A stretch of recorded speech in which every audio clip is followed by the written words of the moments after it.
Haleluya, selamat berjumpa kembali rekan-rekan hamba Tuhan yang dikasih oleh Tuhan. Satu peribahasa yang ingin saya sharingkan kepada rekan-rekan hamba Tuhan hari ini, yaitu tentang kura-kura dalam perahu.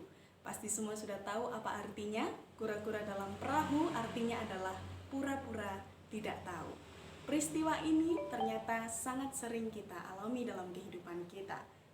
Dulu pada saat kita masih kecil, ketika orang tua kita menyuruh kita untuk membeli sesuatu, tapi karena kita malas, akhirnya kita memilih untuk tidak tahu, untuk tidak mendengar apa yang dikatakan oleh orang tua kita. Nah, saudara yang dikasih Tuhan, apa hubungannya dengan kita sebagai hamba Tuhan?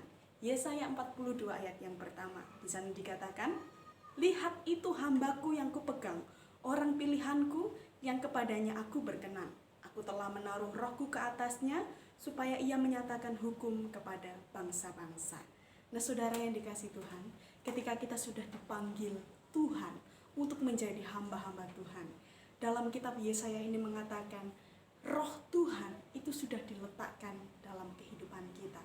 Roh Tuhan sudah ditaruh menjadi satu dalam kehidupan kita. Nah, apa peran roh Tuhan dalam kehidupan kita? Apa peran Roh Kudus dalam kehidupan kita? Semua pasti sudah hafal dan semua pasti sudah tahu. Peran Roh Kudus adalah menegur, mengingatkan, bahkan mendidik setiap saat, setiap waktu.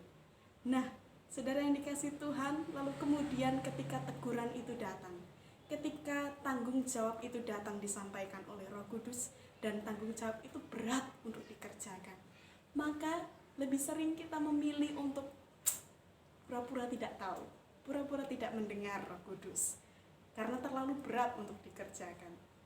Misalnya saudara yang dikasih Tuhan, kita sebagai hamba Tuhan diperintahkan Tuhan, layani jemaat yang membencimu. Atau misalnya beritakan firman sekalipun itu adalah hal yang sangat berat. Maka pesan firman Tuhan hari ini, sekalipun itu berat, tetapi ketika Roh Kudus itu berkata-kata dalam kehidupan kita, jangan kura-kura dalam perahu. Jangan pura-pura tidak tahu. Dengar Roh Kudus, kerjakan apa yang diperintahkan oleh Roh Kudus. Tuhan Yesus menolong dan memberkati kita semua.